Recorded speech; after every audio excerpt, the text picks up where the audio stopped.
Olá, bom dia a todos. Que a paz do nosso Senhor permaneça conosco nessa manhã de domingo um pouco fria, né? Então, como o senhor Alex ele falou, né, no início, o tema da palestra de hoje, da exposição de hoje, é carregar a sua cruz. Pode parecer, para quem assistiu a palestra da Dona Noêmia no dia de ontem, pode parecer que a gente combinou, mas não foi nada combinado, tá? A Dona Noêmia, no dia de ontem, falou sobre acalmar a tempestade, que tem muito a ver com justamente essa ideia de carregar a cruz. Tá? Então, iniciando a exposição de hoje, eu vou me utilizar, obviamente, do Evangelho, né? Chamando para perto de si o povo e os discípulos, disse-lhes: se alguém quiser vir nas minhas pegadas, renuncie a si mesmo, tome a sua cruz e siga-me. Porquanto aquele que se quiser salvar a si mesmo, perder-se-á. E aquele que se perder por amor de mim e do Evangelho, se salvará. Com efeito, de que serviria a um homem ganhar o mundo todo e perder a si mesmo? Então, essa passagem do Evangelho ela é bem descrita em diversos apóstolos. Né? Então, a gente tem em Marcos, capítulo 8, Lucas, no capítulo 9, Mateus, no capítulo 10 e João, no capítulo 12. Né? E a primeira pergunta que a gente deve procurar entender é justamente o significado da cruz. O que significa a cruz? A gente sabe que a cruz ela tem um significado primeiramente histórico, né? Então a cruz ela foi um instrumento de tortura, né? E execução formado de 2 toros transversais, onde se pregavam as vítimas, né? Muita gente acha que a cruz iniciou-se com a crucificação de Cristo. Mas a verdade é que há 300 anos, mais ou menos 300 anos antes de Cristo, os romanos eles já tinham esse costume bárbaro de pregar suas vítimas para dar o exemplo, né? Então, até muito conhecido a situação onde os escravos que se rebelaram, né? Tem aquele filme, a série Espartacus, e onde os escravos se rebelaram em Roma e 6.000 deles foram crucificados na Via Ápia. E desde esse tempo, desde os primórdios, a gente tem esse significado de cruz como algo torturante e doloroso. E nós temos um significado figurado, né? O significado religioso, que a gente tem o nosso exemplo, nós cristãos, temos o exemplo da paixão e morte de Cristo, né? Porém, essa é uma visão imperfeita do verdadeiro significado da cruz, né? Tem uma denotação pejorativa, de fardo, uma dor. A gente tem um exemplo, e por conta desse significado errôneo, desse entendimento errôneo, muitas vezes nós observamos, inclusive no início do cristianismo, né, no cristianismo primitivo, as reclusões monásticas, autoflagelação, autopenitência, monges fazendo voto de silêncio e por aí vai. E tudo isso de forma inútil. Por quê? Porque era muito focado no eu. A pessoa achava que por Cristo ter sofrido na cruz, nós temos que pagar e temos que sofrer a mesma coisa. Então não foi esse o significado quando Jesus falou da sua cruz, quando ele fala da cruz, né?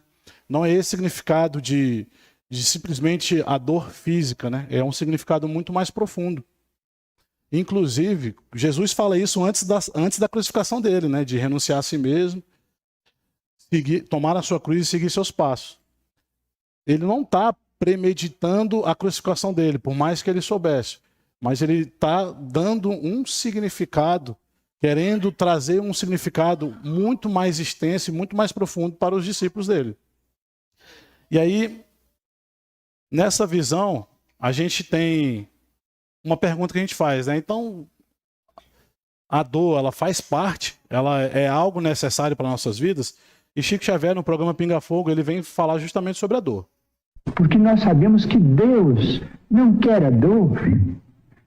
Diz Emmanuel, se Deus quisesse a dor, Ele não teria nos dado anestesia através da medicina. A dor é uma criação nossa. Chegamos ao além com determinado complexo de culpa e pedimos para voltar ao corpo, trazendo as consequências de nossos próprios atos menos felizes. Então, a gente deve fazer uma pergunta, né? Se o significado da cruz não é a dor física, a dor propriamente dita, porque Deus não quer que a gente sofra dessa forma. A dor ela não pode ser algo que tem uma conotação simplesmente física. É uma coisa muito mais profunda, é algo que nós vivemos todos os dias. Então a gente faz uma pergunta para nós mesmos. Então por que a gente sofre? Se Deus não quer a nossa dor, por que a gente sofre? E aí, fruto desse questionamento que muitas vezes nós fazemos, eu até brinquei na aula do ESD 1 na quarta-feira, até brinquei com o pessoal que estava comigo. A gente tem dentro da doutrina espírita algo muito interessante, que é o livro O Céu e o Inferno. Esse livro, inclusive, a gente vai ter agora em agosto, né, desse ano. A FEMES está organizando o seminário de celebração dos 160 anos do livro O Céu e o Inferno. Vai ter aqui entre 8 e 10 de agosto, Haroldo Dutra, Arthur Valadares, o próprio doutor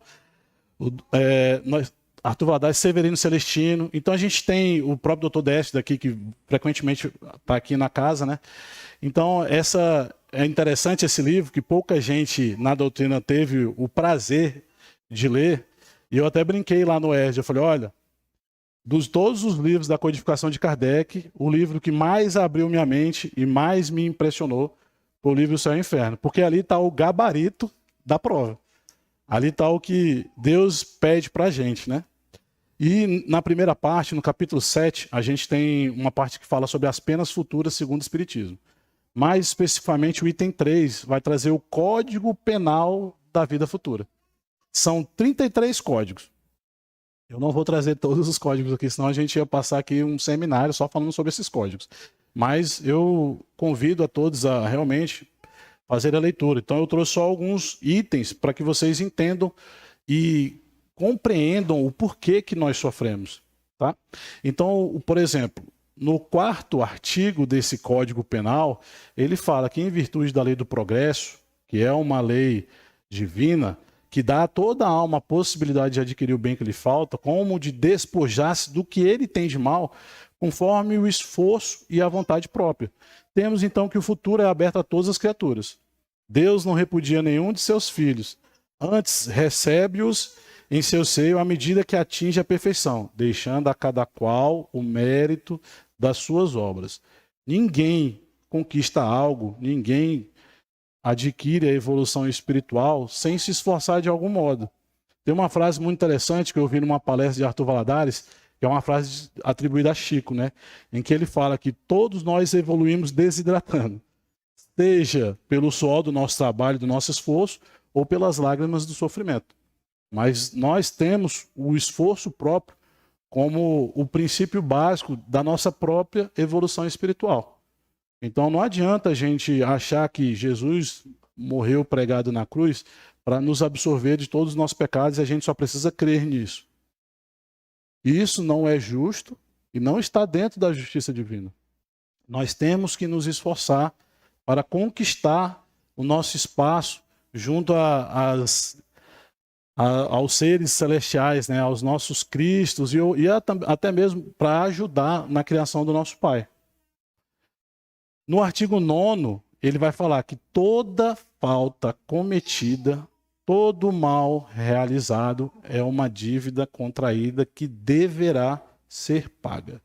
Se não foi uma existência, sê-lo-á na seguinte ou nas seguintes. Porque todas as existências são solidárias entre si. E aquele que se quita numa existência não terá necessidade de pagar uma segunda vez. Então, se a gente está falando aqui de dívida, se a gente passa por tribulações e sofrimentos, a primeira coisa que a gente entende quando a gente começa a estudar a doutrina espírita é que Deus é soberanamente bom e justo. Então, tudo que a gente passa em nossa existência, ela é justa. Todo sofrimento que nós recolhemos para nós mesmos é justo. E a doutrina não fala isso para nos culpar e nem apontar dedos. Mas é justamente para esclarecer a gente que a gente deve sim se esforçar para buscar resolver todas essas pendências que nós adquirimos em outras vidas. E essa é a explicação lógica, porque tantas pessoas nascem às vezes com problemas que de outra forma, de outra maneira, não poderia ser explicado. A gente tem o exemplo, né, do que fala em Gálatas, né? Não erreis, Deus não se deixe escarnecer, porque tudo o que o homem semear, isso ele também colherá. E a gente tem lá no Evangelho segundo o Espiritismo, no capítulo 5, no item 18, o bem e o mal sofrer. Não é simplesmente passar pelo sofrimento, pela atribulação. É passar bem. E como é passar bem? Por isso que a doutrina ela é maravilhosa. No item 8, eu não quis botar porque ela é um pouco forte, mas no item 8, o item anterior a esse, ele fala que não é só todo ato mal. Todo pensamento mal gera uma consequência fatal. Fatal no sentido de que vai gerar, sim, uma consequência negativa para a pessoa. E é por isso que a gente entende que a doutrina fala para a gente, né, de melhorar os nossos pensamentos. A gente está sempre com um padrão vibratório mental elevado. Não é à toa. É por isso que a literatura completa das obras de Kardec é importante. Que a gente começa a entender o porquê que falam algumas coisas. Por que eu tenho que mudar meu padrão de vibração, meu padrão mental? A explicação é essa, que até o seu pensamento mal é levado em consideração. Então, a gente tem que procurar, na verdade, é justamente isso. De acordo com o nosso esforço, a nossa vontade própria, entender aquilo que faz mal e procurar melhorar. Entender que nós somos, sim, devedores de outras vidas, mas nós temos um Pai que nos dá diversas outras para que a gente consiga ir pagando. Parece o crediário da Casas Bahia, né? Você vai lá, faz uma dívida de 30 meses para poder comprar alguma coisa. É mais ou menos isso. Deus é tão bom com a gente que ele fala assim, meu filho, você não tem condições de pagar tudo isso em uma vida. Pague tudo que você fez em várias. Vá pagando para mim parcelado. Mas, por favor, não contraia mais dívidas, senão você vai só atrasar ainda mais o seu carnê. E aí você fica endividado financeiramente na terra e endividado espiritualmente com o nosso Pai, né? E aí você fica nesse turbilhão eterno, sem conseguir progredir, sem conseguir evoluir. O 10º artigo ele vai falar que o espírito sofre a consequência das suas imperfeições. As misérias, as vicissitudes padecidas na vida são oriundas das nossas imperfeições. São expiações de faltas cometidas na presente ou em precedentes existências. E aí a gente vai entender por que o Sócrates, né, ele vai falar lá na sua filosofia, ele vai lembrar lá o oráculo de Delfos, onde tem na porta lá do oráculo de Delfos essa frase em grego, né, que ninguém sabe grego, que vai falar de conhece-te a ti mesmo. Se você quer entender, tem gente que gosta de... Eu gosto de entender. Eu gosto de entender tudo. Então, quando eu quero fazer esse exercício mental de por que eu estou passando por tal tribulação, eu faço um exercício mental. Eu falo, cara, o que foi que eu fiz hoje? O que foi que eu fiz nos últimos dias? O que foi que eu fiz nos últimos meses? O que eu fiz de errado nessa vida por estar passando por esse problema específico? Achei uma solução? Não, não achei. Então, foi de outra vida.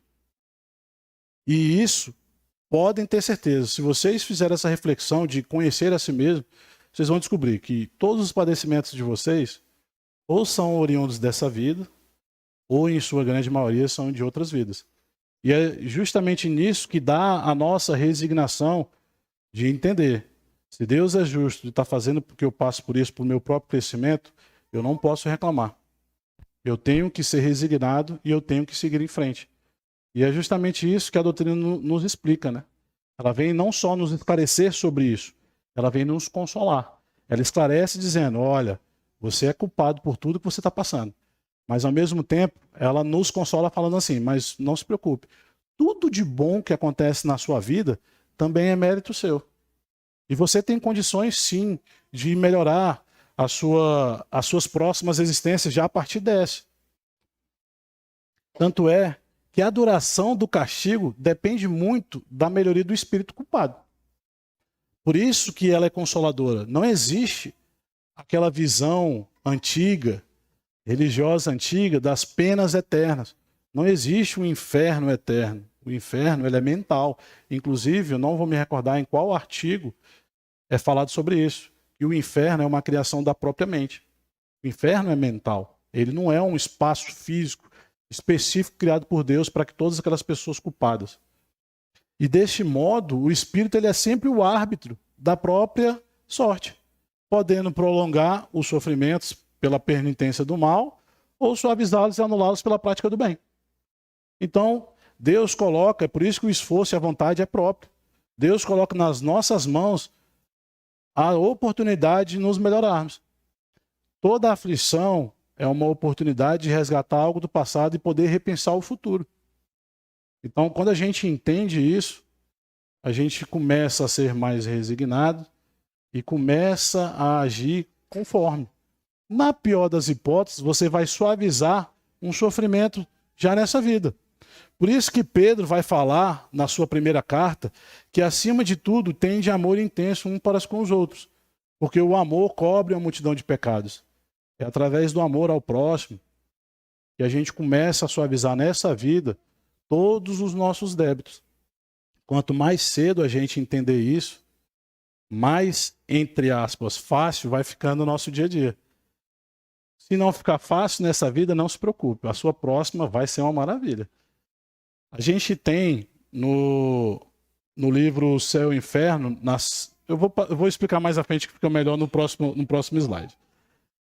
A gente tem no 16º artigo que o arrependimento, conquanto seja o primeiro passo para a regeneração, não basta por si só. Não basta simplesmente, como a gente aprende nas crenças antigas, de que eu me arrependi e estou salvo. O arrependimento ele é o primeiro passo, mas são 3. O arrependimento, expiação e reparação. Constitui, portanto, as 3 condições necessárias para apagar os traços de uma falta e todas as suas consequências. Quando desponta, o primeiro sinal de arrependimento na pessoa, a espiritualidade amiga, ela se aproxima dela, já no mundo espiritual. Onde quer que ela esteja. E já começa o processo de resgate da pessoa. Até que ela esteja em condições espiritual, moral, de ela recomeçar uma vida onde ela possa, aos poucos, ir expiando aquilo que ela fez em outras vidas. Então isso já ocorre já no mundo espiritual, com muitos e muitos espíritos que, por vezes, ainda estão perdidos, ainda estão rebeldes quanto à divina justiça, e acham que não vão ser necessários para a evolução, que eles não fazem parte, não são filhos de Deus. E aí a gente vai aprendendo que essa reeducação, ela não só é possível, mas ela ocorre todo santo dia. E aí, no artigo 27, que não é o último, ele é o único meio de evitar ou atenuar as consequências futuras de uma falta está no repará-la, desfazendo-a no presente. Então a gente tem, nesta vida, já as oportunidades de a gente começar a quitar essas dívidas com o Pai. E aí, quanto mais nós nos demoramos nessa reparação da falta, tanto mais penosas e rigorosas serão no futuro as suas consequências. E é por isso que Jesus fala para a gente, lá em Mateus, no capítulo 5, depois, logo após o sermão da montanha, Jesus prossegue nos seus ensinamentos, ele fala: se, pois, ao trazeres ao altar a tua oferta, ali te lembrares de que teu irmão tem alguma coisa contra ti, deixa perante o altar a tua oferta, vai primeiro reconciliar-te com teu irmão, e então, voltando, faz a tua oferta. A gente tem no livro O Céu e o Inferno, na segunda parte, onde ele vai falar sobre expiações, provas e expiações terrestres. Tem um espírito chamado Shimel Slisgol, é esse nome confuso mesmo. É um espírito de um judeu polonês. E aí nessa história, é uma história magnífica. Ele era conhecido na época por mendigar, e ele ficava batendo lá um copinho pedindo esmola. Não se esqueça, lembrai-vos dos órfãos, das viúvas e dos pobres. Ele ficava pedindo esmola. E tudo que ele recebia de esmola, ele usava para ajudar os doentes, ajudar os órfãos, e não ficava com nada para ele. E aí, quando ele terminava de mendigar durante o dia, ele ia para casa fazer rapé para vender de noite. Aí ele vendia rapé de noite, e com o dinheiro que ele conseguia do rapé, ele comprava o mínimo para ele sobreviver. E assim ele viveu, por mais de 60 anos. E aí esse espírito, quando ele vai trazer o seu testemunho, ele explica que em outra vida ele foi um rei, um soberano muito poderoso, e que ele agiu muito mal com todos os seus vassalos. fazendo eles padecer de fome, de frio, de doenças. E aí ele pede por clemência a Deus e ele passa mais de 300 anos andando pelo umbral perdido, até que ele é resgatado. E aí quando ele é resgatado, ele pede clemência, depois que ele começa a compreender, ele pede clemência ao Pai e pede ao Mestre Jesus que ele possa voltar como um mendigo. E aí ele volta, vira órfão muito cedo, perde os irmãos, perde os pais. A única pessoa que o amava na vida era a sua mãe, e a sua mãe morre quando ele tinha pouca idade. E aí ele tinha um pai que era um judeu muito avarento, que não estava nem para ele, nem seus irmãos. E aí os irmãos morrem, o pai morre, e ele fica só. E aí um outro judeu pega ele para trabalhar e meio que escraviza ele. E aí ele vai trabalhando até que um dia ele, não quero viver assim, eu vou ajudar. E ele sentia algo dentro dele, que ele deveria ajudar os outros. E aí ele começa a mendigar. E aí ele passa por bastante humilhações. Então vocês imaginam para um judeu virar mendigo e mendigar. Ele já era humilhado por ser judeu, porque antigamente, né, até hoje, os judeus eles eram muito perseguidos. Não só pelo que aconteceu com Cristo, mas perseguidos pela religião deles mesmos. E além dele ser humilhado por ser judeu, ele ainda era humilhado toda vez que ele ia pedir esmola, ele era humilhado por estar pedindo esmola. E aí no final ele consegue vencer, e aí ele fala que antes de desencarnar, e ele desencarna sozinho, sem ninguém, maltrapilho, encostado num canto. Só que quando ele morre, ele tem o primeiro vislumbre da graça do Pai. Quando ele morre, é feito um cortejo enorme na cidade para homenagear aquele que serviu os outros, né? E aí a gente entende o que Jesus quis dizer com a renuncia a si mesmo. A gente deve sim reverenciar o nome de todos aqueles que se esqueceram, né, a benefício dos semelhantes, né? Nós temos aí Irmã Dulce, Madre Teresa de Calcutá, temos Chico Xavier, Divaldo Franco e tantos outros irmãos, né, que são muito famosos. E essa frase de João Batista, ela fica muito na nossa mente, porque isso faz a gente entender o que significa renunciar a si mesmo. Quando João Batista fala que é necessário que ele cresça, quem é o ele cresça? É Jesus. E que eu diminua. Nada que vocês vão ler na Bíblia tem um entendimento simplório, tá, pessoal? Ele não quis dizer que era preciso que ele diminuísse como pessoa para que Jesus aparecesse e virasse o Messias. Ele quis dizer para a gente que é preciso que a gente diminua, que a gente renuncie aos nossos próprios caprichos, às nossas vontades egoísticas, em prol do próximo. Existem os casos de pessoas que dão o seu exemplo, como a gente falou agora há pouco, da Irmã Dulce, Chico Xavier, Divaldo Franco, que fizeram obras de caridade maravilhosas. Mas existem milhões e milhões de pessoas pelo mundo afora que são observadas, que são acompanhadas por bilhões de espíritos desencarnados e que eles conseguem justamente passar pelo seu dia a dia, pelas suas tribulações da vida e se doar. A gente tem exemplos, qualquer local, qualquer centro espírita que você for, qualquer local que você for que tem um orfanato, um asilo, você vai conhecer pessoas que se doam pelo próximo e não são conhecidos por ninguém.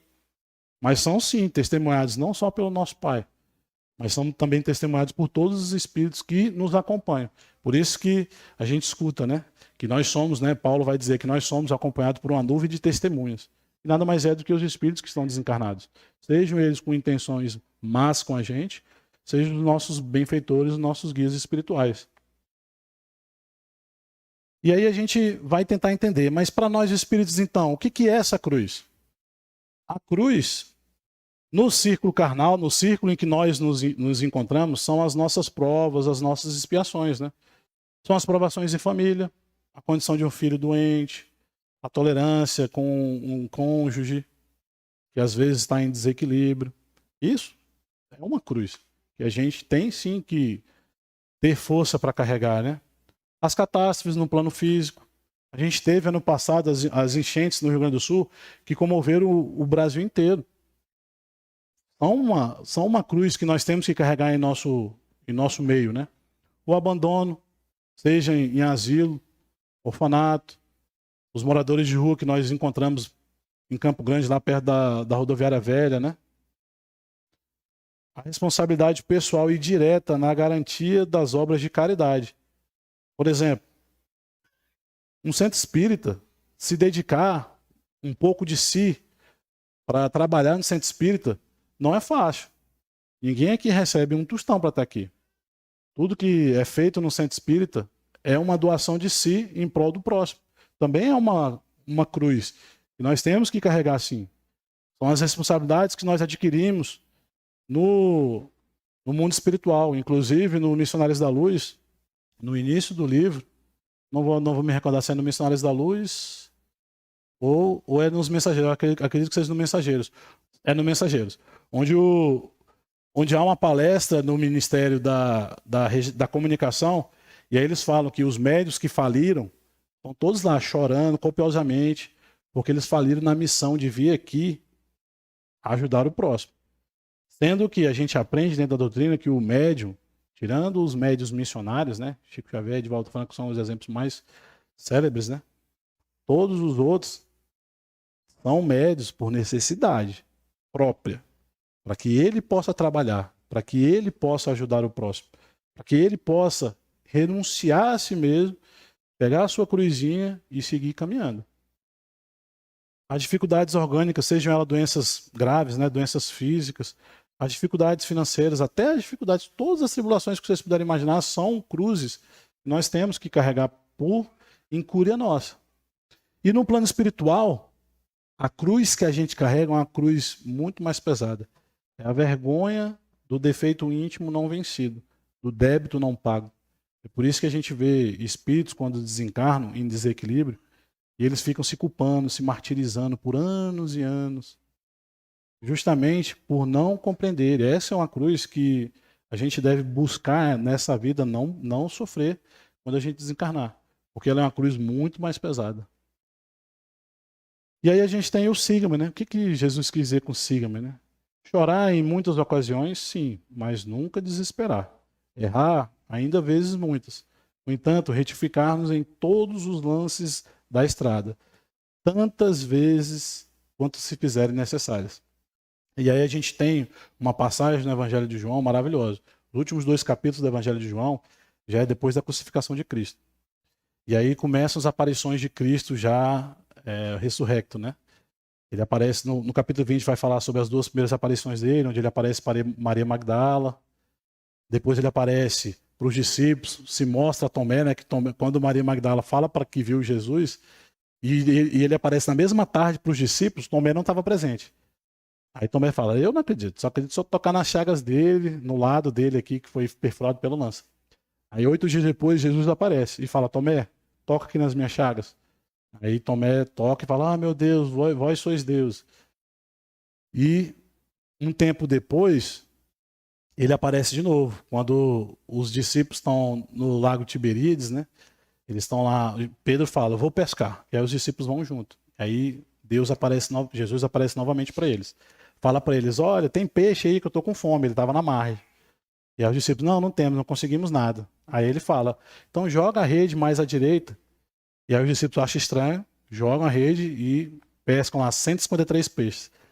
E aí João fala, é Jesus. E aí Pedro estava nu, bota a sua roupa rápido, pula na água e vai nadando até a margem. E aí lá ele se encontra com Jesus. E aí Jesus, enquanto come com os discípulos, fala essas frases aqui para Pedro. Mas antes de eu falar sobre essas frases, só para vocês entenderem, né? A situação específica de Simão Pedro.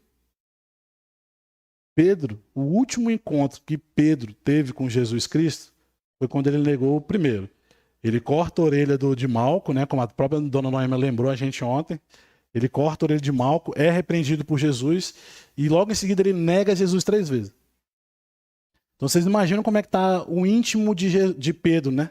Como é que ele deve estar. E aí Jesus aparece para Maria Madalena, aparece para os outros discípulos, se mostra para Tomé, fala direto com Tomé e não fala com Simão Pedro. E aí quando Jesus aparece pela 3ª vez, ele aparece para todos os discípulos. Aí vocês ficam imaginando como devia estar a mente fervilhando de Pedro. Devia estar pensando, caramba, agora eu perdi Jesus para sempre. Eu neguei ele 3 vezes, ele não está falando comigo. E aí Jesus se refere a Pedro, né? Depois de terem comido, perguntou Jesus a Simão Pedro, Simão, filho de Jonas, ama-me mais do que estes outros? E ele respondeu, sim, Senhor, tu sabes que te amo. Ele disse, apacenta os meus cordeiros. E tornou a perguntar, Simão, filho de Jonas, tu me amas? E ele respondeu, sim, Senhor, tu sabes que te amo. Disse-lhe Jesus: Pastorei então as minhas ovelhas. Pela terceira vez, Jesus lhe perguntou: Simão, filho de Jonas, tu me amas? E aí Pedro se entristece, né? Por ele ter dito pela terceira vez: Tu me amas. Com certeza, Pedro lembrou das 3 vezes que ele negou a Cristo. E Cristo, perfeito como é, ele deu 3 oportunidades de Pedro poder se arrepender. Pedro, tu me amas? E aí Pedro vai falando: Sim, Senhor. E olha que interessante, né? Jesus deu uma oportunidade de Pedro não só se arrepender, mas fala logo para ele em seguida. Logo em seguida, depois dessa parte, ele fala assim para Pedro: segue-me. Só que Pedro ainda não conseguia entender o que era esse segue. Ele só vai descobrir depois. Quando ele próprio, depois de se arrepender e de espiar, ele vai atrás da reparação como? Ele espia. Passa a vida inteira lá na casa do caminho, ajudando os pobres, os menos favorecidos. Vai para Roma e lá ele sofre a reparação final. Ele mesmo é crucificado. E aí ele pede, né, de acordo com a tradição católica, ele pede para ser crucificado de cabeça para baixo, justamente para ele poder reparar. E Jesus deu essa oportunidade dele de se reparar. Mas o que é para a gente, né? Esse foi o caminho, o sígame de Pedro. Mas qual é o nosso sígame? O nosso sígame é bem simples. Jesus vai falar lá em Mateus, no capítulo 5. Ouviste que foi dito: amarás o teu próximo e odiarás o teu inimigo.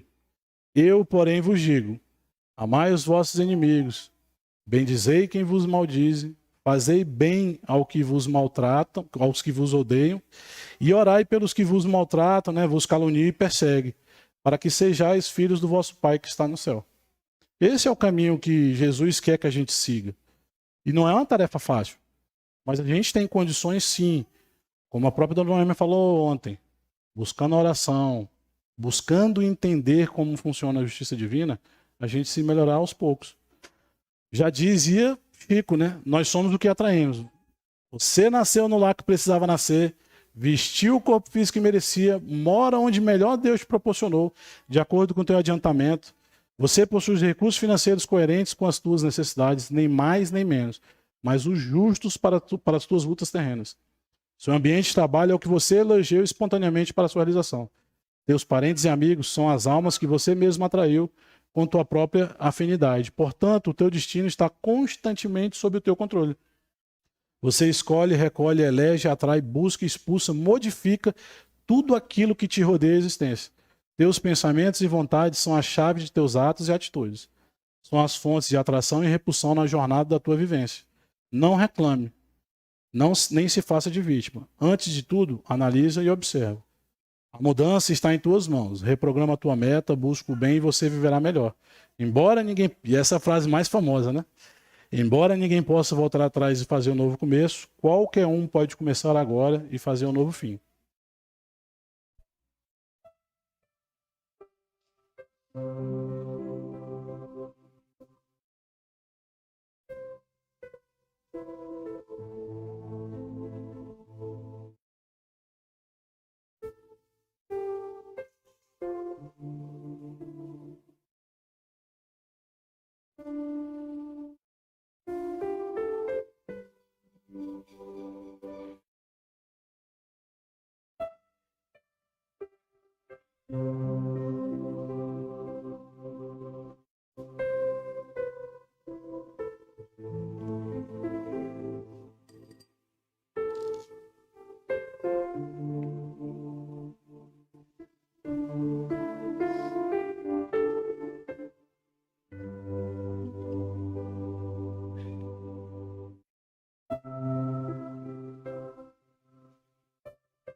Então, assim, pessoal, eu sei que é um vídeo um pouco... Mas qual é a intenção do desenho, né, pessoal? É a gente entender que a nossa cruz, né, aquilo que a gente carrega como tribulação nessa vida, ela é uma ponte que nos faz vencer os obstáculos da vida. É ela que nos fortalece.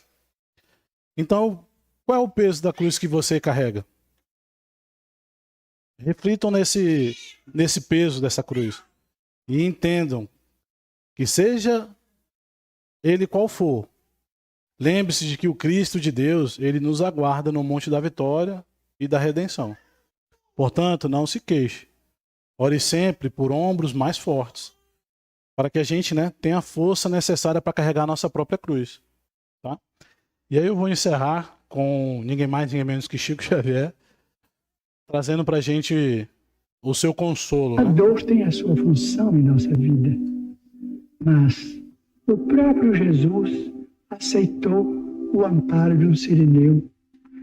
É muito natural que choremos, muito natural que gemamos, mas nós temos bons amigos, bons companheiros. Sempre os encontrei. Nunca me faltou a bênção de Deus. E nos dias mais difíceis, quando tudo parecia à minha frente, dificuldade insuperável, solidão irremovível, apareceu sempre uma luz no campo da amizade, naturalmente inspirada por nosso Senhor Jesus Cristo para me amparar. Isso é uma imagem muito forte, pessoal, de até mesmo Jesus aceitou, ele não precisava, mas ele aceitou, né, a ajuda de Simão Cirineu, um Cirineu, né, que na Bíblia a gente chama de Simão Cirineu, né, mas é um Cirineu, o nome dele era Simão. E ele, por um breve período, ele ajuda Jesus a carregar a cruz dele até o Calvário. Mas, como eu falei para vocês, nada na Bíblia tem um significado simples, né?